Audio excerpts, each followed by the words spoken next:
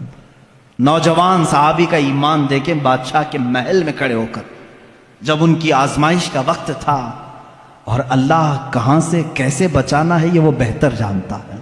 اخیر میں بادشاہ نے کہا ایسا نوجوان میں نے اپنی زندگی میں نہیں دیکھا، زندگی میں نہیں دیکھا۔ وہ عیسائی بادشاہ تھا، لاسٹ میں اس نے صرف اتنی بات کہی، اس نوجوان کو دیکھتے ہی یہ کہاں تک ڈٹا رہتا ہے۔ اخیر میں اس نے یہ آپشن دیا کہ ایک بار تو میری پیشانی کو چوم لے، میں تجھے چھوڑ دوں گا۔ کہا میرے سارے ساتھی مسلمانوں کو، کہا سب کو چھوڑ دوں گا۔ حضرت عبداللہ بن حذافہ نے کہا ایک بار پیشانی چوم لینے سے کیا ہے؟ وہ گئے اور اس کی پیشانی کو چوما، اور بادشاہ نے صرف اتنی بات پر ان کو بھی آزاد کیا، پورے مسلمان قیدیوں کو بھی آزاد کیا۔ جب وہ مدینہ لوٹ آئے، حضرت عمر فاروق رضی اللہ تعالیٰ عنہ کو یہ واقعہ سنانے لگے۔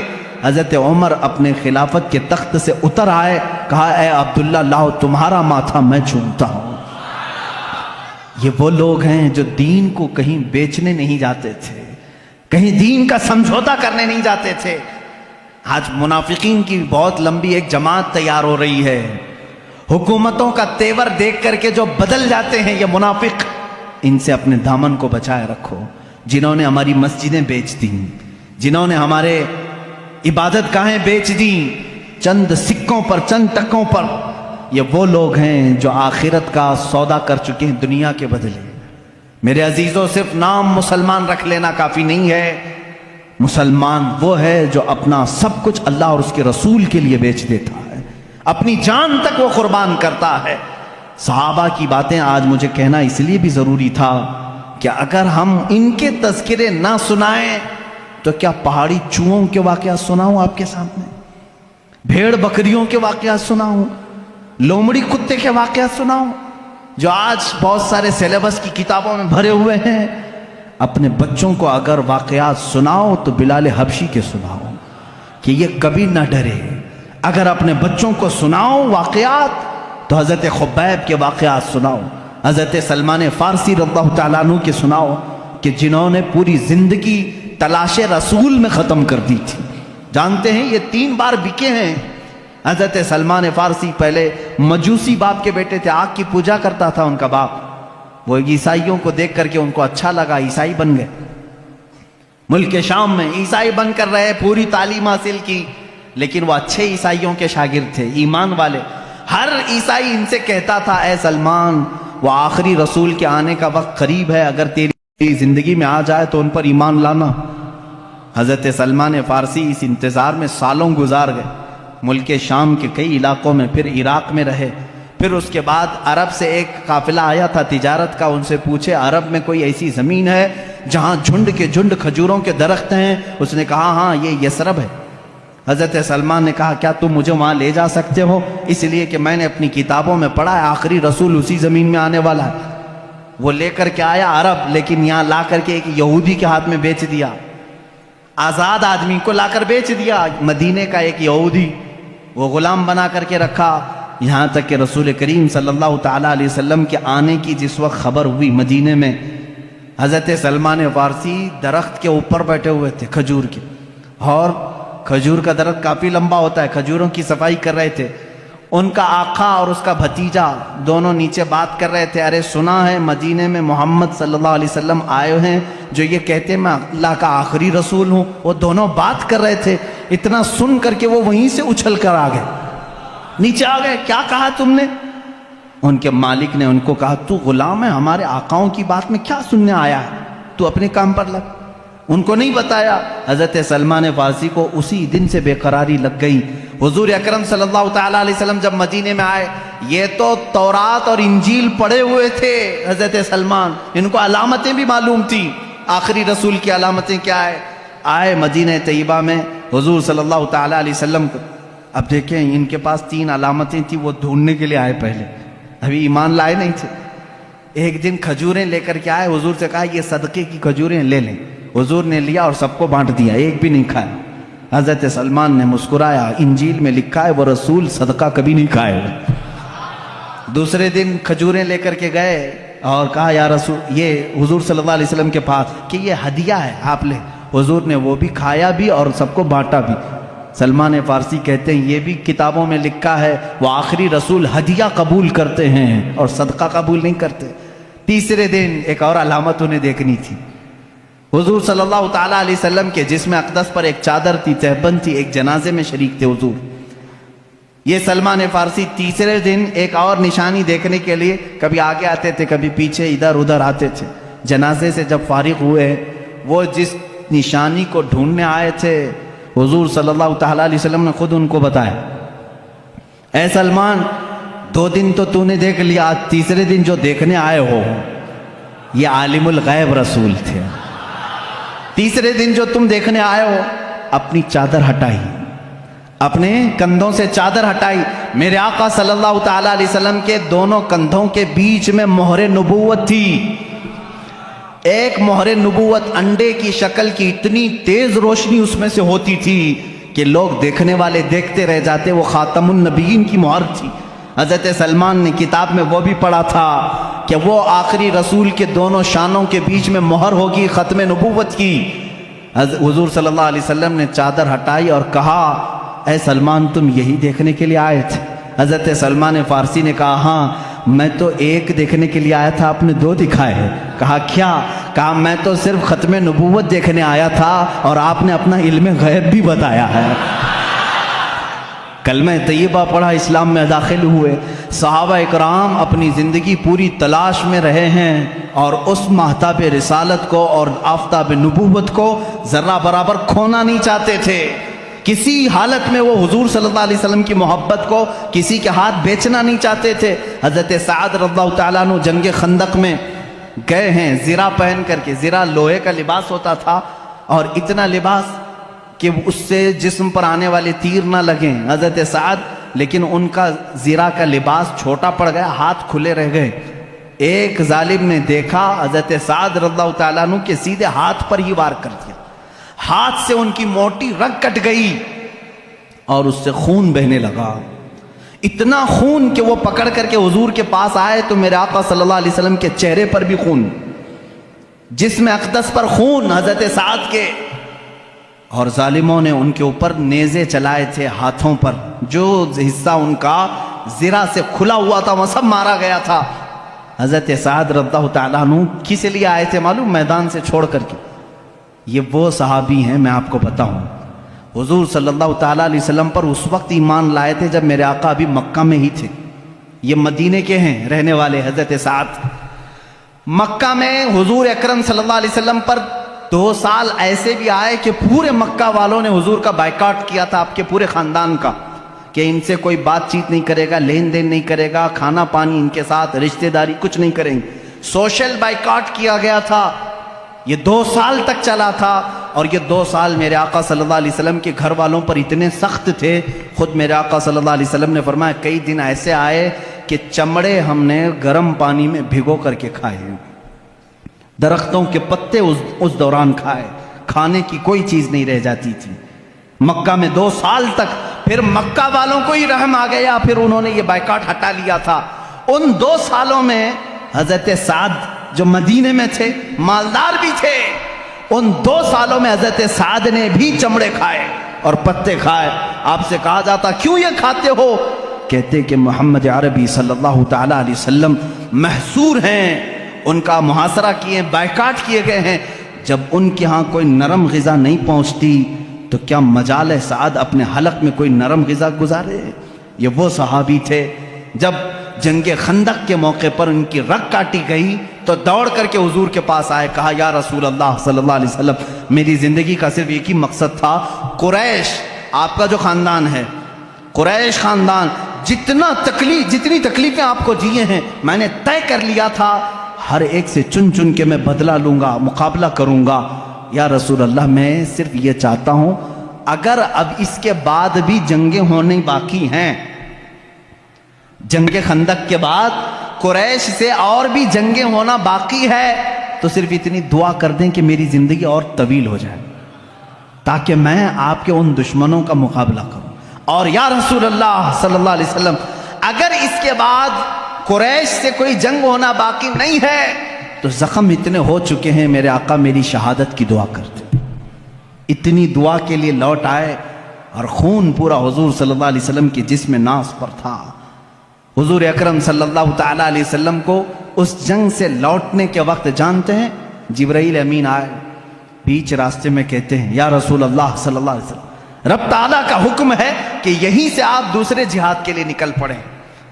جہاد میرے عزیزوں کوئی میدان کا کھیل نہیں ہے کہ تھوڑی ادھر ادھر کبڈی کھیلی اور پسینہ بہہ گیا. یہ جان ہتھیلی پر لے کر دشمنوں کے سامنے کھڑے رہتے، نہ جانے کب ہماری گردن کندھوں سے الگ ہو جائے. ان میدانوں میں یہ شہسوار بغیر کسی خوف کے جاتے تھے. نکلے ہیں ایک جہاد سے جس میں سخت ترین صحابہ زخمی بھی ہیں. بیچ راستے میں جبرائیل امین نے جب یہ پیغام پہنچایا، حضور اکرم صلی اللہ تعالیٰ علیہ وسلم نے کہا اے جبرائیل ابھی ایک جہاد سے نکلے، مدینے پہنچے بھی نہیں، گھروں کو گئے بھی نہیں. یہ اگر اپنے زخموں کو ٹھیک کر لیتے بعد میں چلتے. جبرائیل امین نے کہا یا رسول اللہ صلی اللہ علیہ وسلم اللہ کی مرضی یہ ہے کہ یہیں سے آپ چلے. میرا مولا بھی ان صحابہ اکرام کے ایمان کو اس طرح امتحانات سے گزارا ہے. اللہ کے رسول صلی اللہ علیہ وسلم نے فرمایا میں اپنے صحابہ سے پوچھ لوں. ظاہر سی بات ہے جہاد میں چلنے والے یہ صحابہ ہیں. آج ہمارے ساتھ کون کھڑا رہتا ہے کون نہیں کھڑا ہوتا یہ وقت بتاتا ہے. میرے آقا صلی اللہ تعالیٰ علیہ وسلم نے مڑ کر کے صحابہ سے کہا اے میرے نوجوانوں جبرائیل امین آئے تھے، انہوں نے کہا ہے یہیں سے ایک دوسرے جہاد کے لیے چلنا ہے، کیا ہے تمہارا مشورہ؟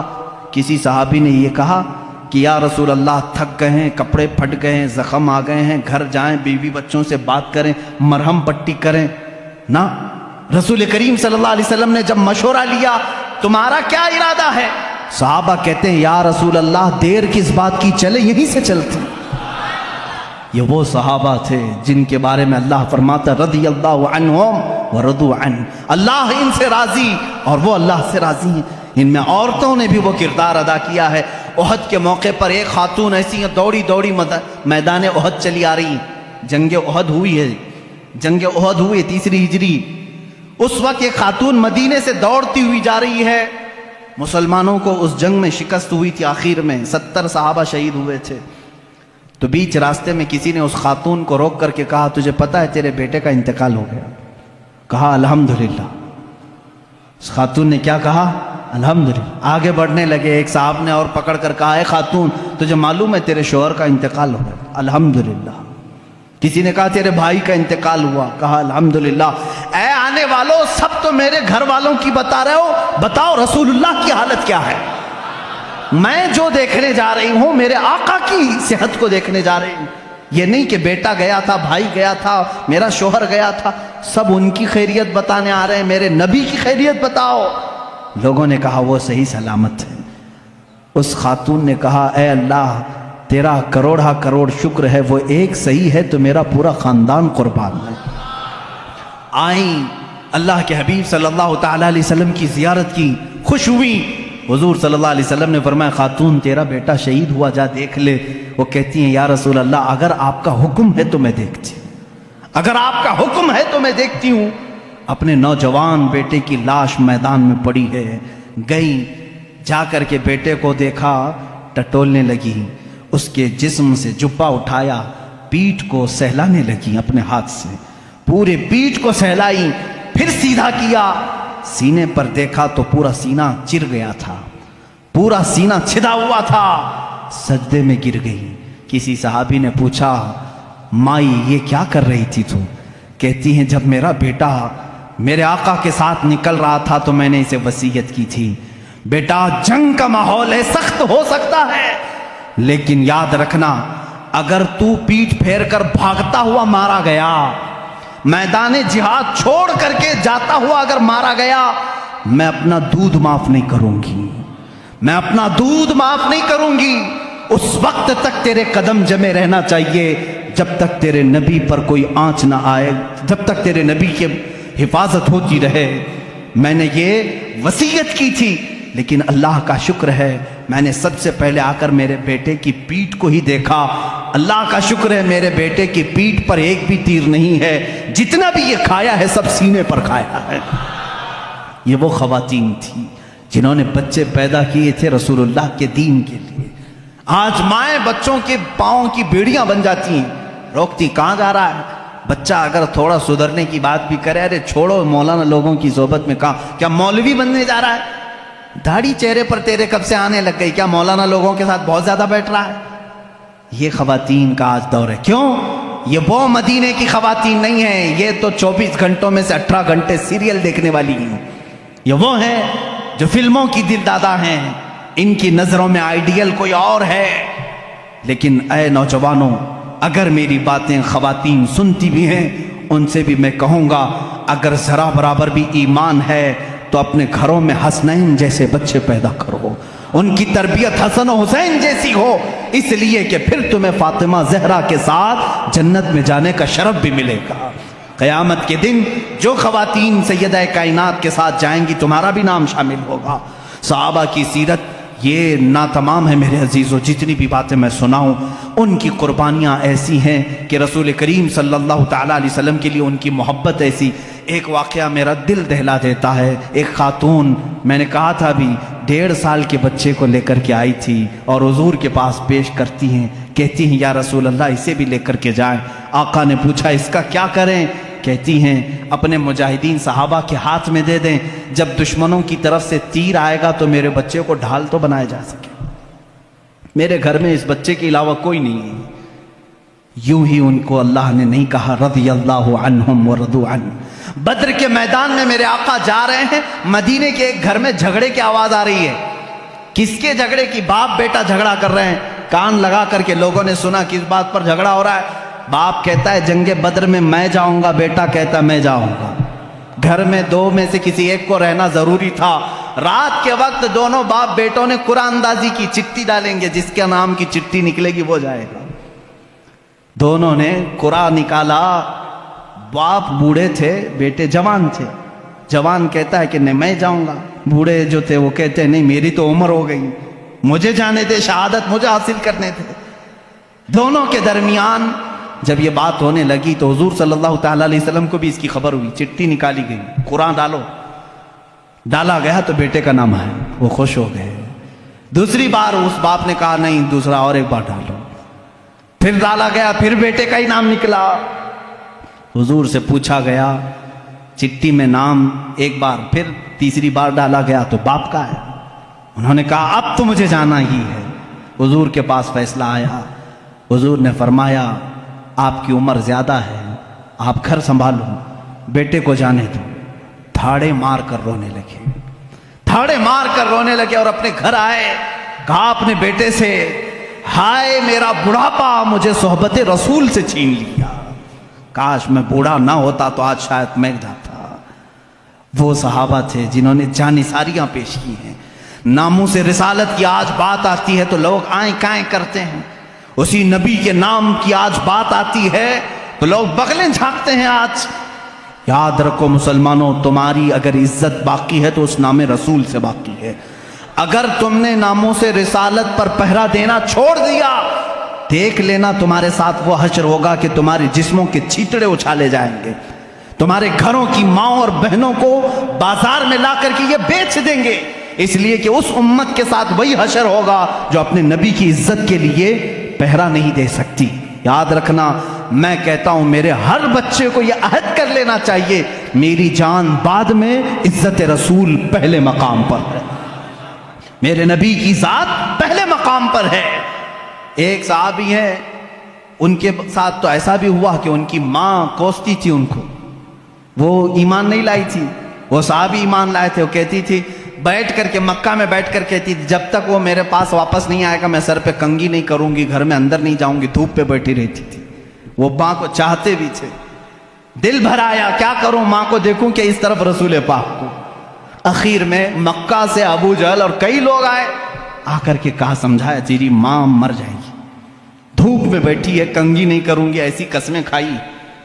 اس صحابی نے کہا میں ماں کو بہت چاہتا ہوں، بہت عزت دیتا ہوں، لیکن جاؤ اس سے کہہ دو اپنے سر میں کنگھی بھی کرے اور چھاؤں میں بیٹھ جائے، اس لیے کہ اس کی قسم ٹوٹ جائے گی مگر مجھ سے دامن رسول نہیں ٹوٹے گا، نہیں چھوٹے گا۔ یہ وہ صحابہ ہیں جو حضور صلی اللہ تعالیٰ علیہ وسلم کے لیے کوئی بھی چیز چھوڑ سکتے تھے، ہر چیز، اپنے بچے، اپنا مال، اپنی اولاد، اپنا گھر، اتنے سارے واقعات میں تمہارے سامنے رکھا کس لیے؟ آج جب دین کی ضرورت آئے گی ایک میرا جملہ سن کر کے جائیں۔ جب کبھی شریعت نے کیا حکم دیا؟ شریعت نے حکم یہ دیا ہے کہ جب تم پر کوئی آفت آئے، تمہاری جان پر، جیسے بیماری آ گئی، بہت بڑی بیماری آ گئی، تو کیا کرتے ہیں ہمارے بزرگان دین؟ صدقہ دے دو، ہیں؟ صدقہ دے کر اپنی جان بچاؤ۔ بکرا صدقہ دیا، مرغا صدقہ دیا، مال صدقہ دیا، گیہوں خیرات کیا، کچھ بھی صدقہ دو، کیونکہ صدقہ آئی ہوئی بلاؤں کو ٹالتا ہے، یہ حدیث پاک میں۔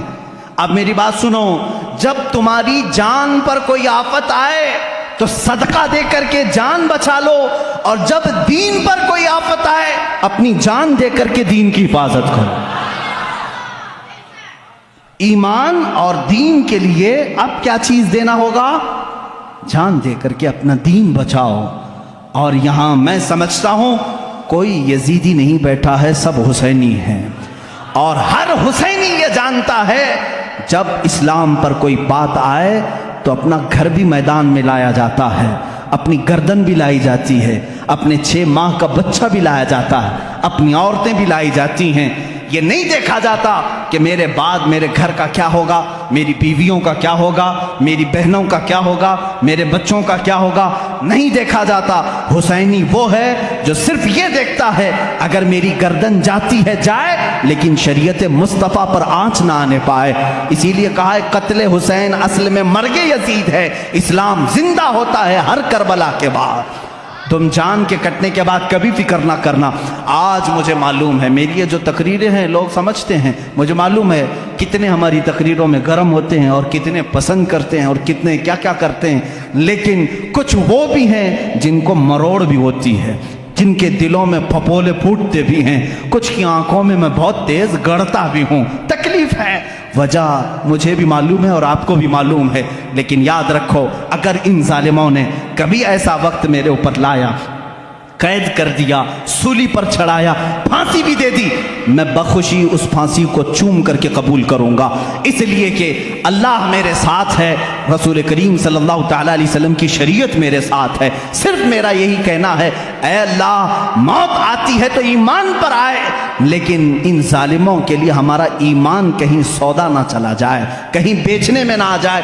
ان کی باتوں پر عزیزان گرامی آج حالات ایسے ہیں، ان صحابہ کے معاشرے کو زندہ کرنے کی ضرورت ہے۔ وہ صحابہ اپنی جانیں کیسے قربان کی ہیں۔ ایک جوان ہے، ایک جوان یہودی کا بیٹا ہے، یہودی کا بیٹا ایک بار جلوہ رسول کو دیکھا فدا ہو گیا، باپ مارنے لگا، کہا دوبارہ جانا مت، کبھی جانا مت۔ نوجوان ہے، باپ نے کہا دوبارہ کبھی جانا نہیں محمد کو دیکھنے کے لیے، لیکن وہ حضرت کہاں سے جائے جو ایک بار جلوہ رسول کو دیکھ لے؟ جس کا دل بدلنا ہوتا ہے مولا بدل چکا ہوتا ہے۔ یہودی گھر میں ہے، باپ نے زنجیریں باندھ دی ہاتھ پر پیروں پر، ماں نے بھی سختی کی، دروازے بند رکھے جاتے۔ اس حال میں اس نوجوان کو بیماری پکڑ لی، گھر سے باپ بھی نہیں بھیجتا، ماں بھی نہیں بھیجتی، بیمار ہو گیا، زنجیریں کھولی۔ اکلوتا بیٹا تھا یہودی ماں باپ کا، لیکن کٹر دشمن رسول تھے، نہیں جانے دیتے تھے۔ نوجوان بیمار ہو گیا، بیمار کا علاج بھی کرایا گیا، حکیم آئے، طبیب آئے، لیکن بیماری بڑھتی ہی گئی، اس لیے کہ یہ وہ بیماری ہے جس کا علاج بھی نہیں ہے۔ اعلیٰ حضرت رضی اللہ تعالیٰ عنہ نے فرمایا ہے جان ہے عشق مصطفیٰ روز فزوں کرے خدا، جس کو ہو درد کا مزہ ناز دوا اٹھائے کیوں، پھر کے گلی گلی تباہ ٹھوکریں سب کی کھائی کیوں، دل کو جو عقل دے خدا تیری گلی سے جائے کیوں۔ یہ وہ صحابہ کا درد تھا۔ اس نوجوان نے جب بیماری شدت پکڑ لی، ماں باپ کو رحم آ گیا، ترس آ گیا۔ اب وہ وقت بھی آیا، ایک بڑے حکیم نے آ کر کے مشورہ دیا، اس کی جان بلب ہے، اس کی جان نکلنے کا وقت ہے، یہ مر جائے گا۔ اب یہ زندہ رہنے کی اس کے اندر کوئی بھی صورت نظر نہیں آتی۔ ماں باپ سے کہا جو کھائے کھلا دو، جو پیے پلا دو۔ حکیم چلا گیا، ماں باپ رونے لگے، جوان بیٹا ہمارے سامنے چلا جائے گا۔ اس کے پاس آئے، پوچھنے لگے بیٹا اتنا بیمار ہو گیا، معاف کر دے، ہم نے تیرے ساتھ سختیاں کی تھی، لیکن تو خوش ہو جا، تو کیا چاہتا ہے، کیا کھانا چاہتا ہے، کیا پینا چاہتا ہے؟ اس نوجوان نے کہا ایک بار محمد عربی کا چہرہ دیکھنا چاہتا ہوں صلی اللہ تعالی علیہ وسلم۔ وہ ایمان لایا ہوا نہیں ہے، ایمان لایا ہوا نہیں ہے۔ اس باپ نے کہا اس کی تو حد ہو گئی، مرنے کے قریب آیا پھر بھی کہتا ہے اس کو دیکھوں گا۔ ماں نے روتے ہوئے کہا ایک بار تو بیٹے کی مان لو، کہہ دو محمد صلی اللہ علیہ وسلم کو دیکھنے کی اجازت دی جائے۔ وہ یہودی کہلا بھیجا ایک صحابی کے ذریعے کہ جاؤ محمد صلی اللہ علیہ وسلم سے کہہ دو میرا بیٹا بڑا بیمار ہے، ایک بار وہ میرے گھر آئیں، وہ دیکھنا چاہتا ہے مرنے سے پہلے۔ حضور صلی اللہ تعالیٰ علیہ وسلم، صبح کا وقت تھا، فجر کے بعد کا وقت تھا۔ حضور صلی اللہ علیہ وسلم سے جیسے ہی اس نے آ کر کے کہا اپنے صحابہ سمیت کہے چلو ہم اس کو دیکھنے کے لیے نکلتے ہیں۔ اللہ کے نبی صلی اللہ تعالیٰ علیہ وسلم تشریف لائے اور اس یہودی کے گھر میں جب بستر کے قریب گئے، اللہ اس کی جان میں جان آ گئی۔ وہ جو بیمار، وہ جو کمزور، اپنے جسم کو حرکت نہیں دے سکتا تھا، اللہ کے نبی کو اپنے سرانے کے پاس دیکھ کر کے مسکرا پڑا، چہرے میں جان آ گئی اور حضور کو دیکھتا رہا۔ میرے آقا صلی اللہ علیہ وسلم نے فرمایا اتنی تاخیر کس بات کی، کیا اب بھی مجھے آخری رسول نہیں تسلیم کرو گے؟ اس نے کہا لا الہ الا اللہ محمد الرسول اللہ۔ میرے آقا صلی اللہ تعالیٰ علیہ وسلم نے اپنا دست مبارکہ اس کے چہرے پر رکھا تھا۔ میرے آقا کے جسم اقدس کی، دست اقدس کی ٹھنڈک پہنچی اور روح قبض عنصری سے پرواز کر گئی، وہ صحابیت کے مقام کو پہنچ گئے۔